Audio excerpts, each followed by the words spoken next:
തലസ്ഥാനത്തെ ഓട്ടോറിക്ഷകൾ യാത്രക്കാർക്ക് ആവശ്യമായ സ്ഥലങ്ങളിലേക്ക് സവാരി നടത്തുന്നില്ലെന്ന് ആയിരക്കണക്കിന് പരാതികളാണ് ദിനവും പോലീസിന് ലഭിക്കുന്നത്.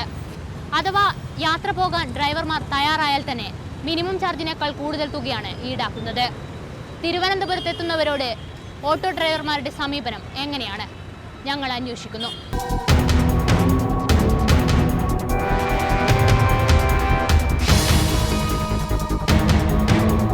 അരമണിക്കൂറോളം കാത്തുനിന്ന ശേഷം ഞങ്ങൾ ആവശ്യപ്പെട്ട സ്ഥലത്തേക്ക് ഒരു ഓട്ടോക്കാരൻ വരാൻ തയ്യാറായി. മറ്റുള്ള ജില്ലകളിൽ അധികമായി കാണാത്തൊരു പ്രതിഭാസം തലസ്ഥാനത്തെ ഓട്ടോറിക്ഷക്കാർക്കുണ്ട്. മീറ്റർ ഇട്ടോടിയാലും കൂടുതൽ കാശ് വാങ്ങിയേ അവർ മടങ്ങൂ.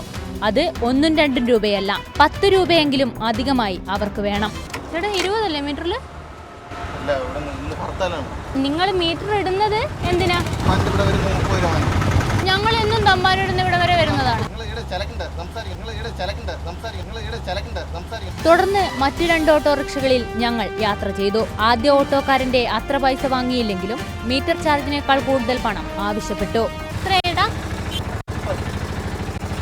26,000 പിന്നെ തരുമല്ലോ. ഈ കാഴ്ചകൾ തിരുവനന്തപുരത്തുകാർക്കും പോലീസുകാർക്കും പുതിയതാകില്ല. വാടകയ്ക്കോടാൻ നിരത്തിലിറങ്ങുന്നവർ അവർക്കിഷ്ടമുള്ളിടത്തെ ഓടൂ എന്നത് അംഗീകരിക്കാനാവില്ല. പരാതികൾക്ക് മുമ്പിൽ കണ്ണടയ്ക്കുന്ന പോലീസ് ഈ കാഴ്ചകൾക്ക് മുമ്പിൽ കണ്ണടയ്ക്കില്ലെന്ന് ഞങ്ങൾ പ്രതീക്ഷിക്കുന്നു. ക്യാമറാമാൻ MG മഞ്ജുഷനും വിഷ്ണുവിനുമൊപ്പം ലിനിഷ PK, റിപ്പോർട്ടർ, തിരുവനന്തപുരം.